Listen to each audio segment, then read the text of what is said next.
अस्सलाम वालेकुम, मेरा नाम मोहम्मद उमैर है। आप देख रहे हैं हमारा YouTube channel real estate guide. तो नाजरीन, आज मैं इस्लामाबाद के जोन 2 की जिस सोसाइटी का रिव्यू करने आया हूँ, इसे कहते हैं रावलपिंडी हाउसिंग सोसाइटी। इस्लामाबाद के सेक्टर C18 में फ़ाल करती है ये सोसाइटी और प्राइवेट लिमिटेड हाउसिंग सोसाइटी है। तो सबसे पहले सोसाइटी की लोकेशन की बात कर लेते हैं। तो जब हम इस्लामाबाद से इस सोसाइटी की तरफ आएंगे तो जो पेशावर वाली मोटरवे है, M1 मोटरवे, उससे हम पेशावर की तरफ एंटर होंगे। तो 2-3 मिनट की ड्राइव के बाद संगजानी इंटरचेंज से हम एग्ज़िट करेंगे। संगजानी इंटरचेंज जो वाबड़ा टाउन और AWT का इंटरचेंज है, तो वहाँ से हम एग्ज़िट करके तो वाबड़ा टाउन के अंदर से हम इस सोसाइटी में आएंगे। तो संगजानी इंटरचेंज से 2-3 मिनट लगते हैं नेक्स्ट इस सोसाइटी तक।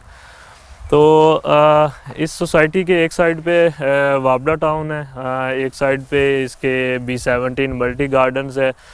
दोनों साइडों पे इसके बहुत ज़बरदस्त प्रोजेक्ट्स हैं। उनके बीच में दोनों सोसाइटीज़ के साथ ये एडजेसेंट है। और इसकी बैक साइड पे जो है वो M1 मोटरवे इंटरचेंज है, जो कि CPAC रूट का भी हिस्सा है। और इसकी एक साइड पे GT रोड है। तो अगर हम GT रोड से आएंगे तो GT रोड से संगजानी स्टॉप जो है B17 के गेट से 1-1.5 किलोमीटर पहले संगजानी बस स्टॉप है। संगजानी बस स्टॉप से हम ठट्टा खलील रोड पे, संगजानी स्टॉप से ठट्टा खलील रोड आ रहा है। तो ठट्टा खलील रोड पे तकरीबन 2 किलोमीटर की ड्राइव के बाद ये सोसाइटी है। वाबड़ा टाउन के A ब्लॉक के बिल्कुल सामने है और B17 का इसके साथ C ब्लॉक लगता है। तो नाजरीन, लोकेशन अप्रोच सोसाइटी की बहुत ज़बरदस्त है, क्योंकि GT रोड से भी बड़ी इजी एक्सेस है। मोटरवे से, इंटरचेंज से आप इजीली आ सकते हैं। एयरपोर्ट यहाँ से नज़दीक है और हकला जंक्शन यहाँ से नज़दीक ही हकला जंक्शन बन रहा है, जो कि CPAC का रूट है। और एक साइड पे M1 मोटरवे है और दूसरी जो मारगला रोड बनना है, मारगला रोड जो E9, 10, 11 से आ रहा है, वो भी आके संगजानी स्टॉप पे कनेक्ट होना है। तो जब मारगला रोड बन जाएगा तो इसकी जो अप्रोच है वो इस्लामाबाद के लिए मज़ीद भी इजी हो जाएगी। 9-10-12 मिनट की ड्राइव रह जाएगी। अभी तो हमें मोटरवे से ट्रैवल करना पड़ता है इस्लामाबाद के लिए, 30-35-40 मिनट लग जाते हैं। लेकिन जब मारगला रोड बन जाएगा तो हमारी ये ड्राइव जो है इस्लामाबाद के लिए 10-12 मिनट की रह जाएगी। तो लोकेशन अप्रोच सोसाइटी की बहुत ज़बरदस्त है। और इसके बाद हम आ जाते हैं सोसाइटी के इंफ्रास्ट्रक्चर की तरफ। तो लैंडस्केप जो है वो रावलपिंडी हाउसिंग सोसाइटी का बहुत ज़बरदस्त है। उसकी रीज़न ये है कि सोसाइटी में किसी किस्म की कोई कटिंग या फिलिंग नहीं है, नेचुरल लैंड पड़ी हुई है। उसी तरह इन्होंने इंफ्रास्ट्रक्चर डेवलप कर दिया है। तो जब लोगों ने घर बनाने होते हैं तो ये चीज़ बहुत काउंट होती है कि कटिंग फिलिंग है या नेचुरल लैंड है। तो यहाँ पे बिल्कुल नेचुरल लैंड है। तो नाजरीन, रावलपिंडी हाउसिंग सोसाइटी जो है 1200 कनाल पे ये सोसाइटी डेवलप हुई है। बिल्कुल एक छोटी सी सोसाइटी है। इसके 3 ब्लॉक हैं, A, B और C। तो जब हम GT रोड से आएंगे तो सबसे पहले इसका C ब्लॉक आता है। C ब्लॉक के साथ फिर इसका B ब्लॉक है और फिर इसके बाद इसका मेन बुलेवार्ड है और उसके साथ फिर A ब्लॉक है। और अगर हम मोटरवे वाली साइड से आएंगे तो सबसे पहले वाबड़ा टाउन से एग्ज़िट होके तो सामने इसका A ब्लॉक है, फिर उसी तरह उसके बाद B है और C है। 3 ब्लॉक है सोसाइटी के। और सोसाइटी में घर काफ़ी ज़्यादा बन चुके हैं। मैं वीडियो के एंड पे आपको सोसाइटी का विज़िट भी करवा दूंगा। तो इसके तीनों ब्लॉक में A, B और C तीनों में काफ़ी ज़्यादा घर बन चुके हैं और नई कंस्ट्रक्शन भी बहुत ज़्यादा हो रही हैं। विलाज इसमें काफ़ी ज़्यादा बन रहे हैं, नए घर, छोटे घर, 7 मरला 10 मरला के घर काफ़ी बन रहे हैं, बड़े घर भी बन रहे हैं। तो इसका जो इंफ्रास्ट्रक्चर है नाजरीन, इसमें इंफ्रास्ट्रक्चर सोसाइटी का बहुत ज़बरदस्त किस्म का नहीं है, बिल्कुल एवरेज सा इसका इंफ्रास्ट्रक्चर है। मेन इसकी जो स्ट्रीट्स हैं वो 30 फीट 40 फीट की ज़्यादातर इसमें स्ट्रीट्स हैं और सीवरेज डली हुई है। इलेक्ट्रिसिटी इनकी अंडरग्राउंड नहीं है, ओवरहेड इलेक्ट्रिसिटी है। तो इन फैसिलिटीज़ में जो है इसमें सीवरेज डली हुई है, इलेक्ट्रिसिटी अवेलेबल है, गैस अवेलेबल है। मतलब आप अगर घर बनाना चाहते हैं तो आपको सारी जो बेसिक नीड्स होती हैं वो आपको मिल जाएंगी, बिजली, गैस, पानी सारा कुछ मिल जाएगा। वाटर यहाँ पे सोसाइटी की लाइंस भी डली हुई हैं, लेकिन यहाँ पे जितने भी घर बन रहे हैं लोग अपना ही बोर करवा रहे हैं, क्योंकि इस एरिया में 60-70 फीट पे पानी आता है। तो सब लोगों ने अपने घर बनाए हुए हैं। तो यहाँ पे पानी की कमी नहीं है, पानी का किसी किस्म का कोई इशू नहीं है। ग्राउंड लेवल वाटर का ठीक है और बिल्कुल साफ़ पीने वाला पानी है। तो इसके बाद इसके जो कमर्शल्स हैं, कमर्शल्स एक्टिविटीज़ अभी सोसाइटी में बहुत ज़्यादा नहीं हुई। अगर हम जीटी रोड से या मोटरवे से आएंगे तो इसका जो ठट्टा खलील रोड है जो कि ए बी सी तीनों ब्लॉक्स के सामने से गुजर है एक साइड से, तो ठट्टा खलील रोड के साथ साथ इसके सारे कमर्शियल प्लाट ही हैं। इसके 7 मरला के कमर्शियल्स हैं, उनमें से कुछ चंद एक प्लाजा बने हुए हैं और कुछ नए प्रोजेक्ट्स भी हो रहे हैं, तो कमर्शियल्स एक्टिविटीज़ अभी ज़्यादा नहीं हुई। तो जो लोग अभी यहाँ पे रह रहे हैं वो अपनी बेसिक नीड्स के लिए मार्केट्स में जाने के लिए वो साथ B17 में चले जाते हैं। B17 इसके साथ एडजेसेंट है और B17 के साथ कनेक्टिविटी भी है रावलपिंडी हाउसिंग सोसाइटी की, तो लोग B17 में चले जाते हैं। या 2 किलोमीटर 1.5 किलोमीटर पे संगजानी बाज़ार है।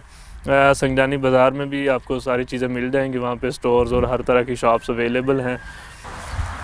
तो सोसाइटी में जो प्लाट साइज़ हैं वो इसमें आपको 7 मरला के प्लाट मिल जाएंगे, 10 मरला के मिल जाएंगे, 1 कनाल के मिल जाएंगे और कनाल से थोड़ा सा बड़ा 600 गज़ के प्लाट भी यहाँ पे हैं और 2 कनाल के प्लाट भी हैं। तो इसका जो ए ब्लॉक है, ए ब्लॉक में 10 मरला कनाल 600 गज़ और 2 कनाल के प्लाट हैं और इसके बी ब्लॉक में 7 मरला 10 मरला कनाल 2 कनाल हैं। 7 मरला के जो प्लाट हैं वो सिर्फ बी ब्लॉक में है और सी ब्लॉक में 10 मरला कनाल और 2 कनाल के प्लाट हैं। तो इसके जो कमर्शियल्स इसके 7 मरला के हैं और कुछ छोटे कमर्शियल भी हैं और कमर्शियल सारे सोसाइटी की एक साइड पे रोड के साथ साथ हैं। तो प्राइसेस की अगर बात कर लें तो इसमें जो है 7 मरला का प्लाट आपको 18 से 20 लाख की रेंज में मिल जाएगा और 10 मरले का प्लाट आपको 25 लाख के राउंड अबाउट मिल जाएगा और कनाल का प्लाट आपको 35 लाख से शुरू होके तो 45 लाख तक मिल जाएगा। और इसी तरह 600 गज़ के जो प्लाट हैं वो 40 से 50 लाख के दरमियान में मिल जाएंगे और जो 2 कनाल के प्लाट हैं वो तकरीबन कोई 70-80 लाख के राउंड अबाउट या शायद कुछ जो कैटेगरी प्लाट हैं इससे ज़्यादा महंगे हैं, इससे उनके प्राइस ज़्यादा है। और जो कमर्शियल प्लाट हैं इसके वो आपको 7 मरला के जो प्लाट हैं वो तकरीबन 70-80 लाख से 1 करोड़ की रेंज में हैं। तो नाज़रीन सोसाइटी में अभी जो प्राइसेस हैं बहुत रीज़नेबल हैं क्योंकि इसके जो साथ B17 है या वाबडा टाउन है तो उनसे अगर कंपेयर करें ख़ास तौर पे B17 से अगर कंपेयर करें बिल्कुल इसके साथ एडजेसेंट है तो B17 की प्राइसेस इससे 2 गुना या शायद 3 गुना होंगी। B17 में 10 मरले का प्लाट 1 करोड़ अबव है और यहाँ पे 10 मरले का प्लाट 25 लाख के राउंड अबाउट मिल जाता है। प्राइसेस बहुत रीज़नेबल है।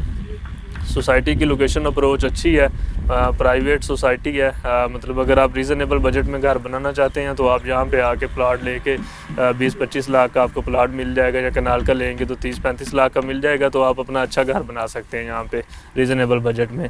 और इसमें आपको विलास भी काफ़ी ज़्यादा बन रहे हैं, आप विलास भी ख़रीद सकते हैं वो भी आप। तो नाज़रीन अगर आप यहाँ पे रावलपिंडी हाउसिंग सोसाइटी में बना हुआ घर परचेज़ करना चाहते हैं तो यहाँ पे आपको रीज़नेबल बजट में घर मिल जाएंगे।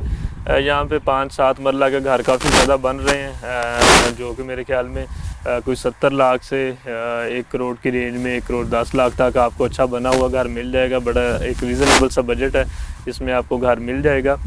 तो इसके बाद हम सोसाइटी के प्लस पॉइंट और वीक पॉइंट्स की बात कर लेते हैं।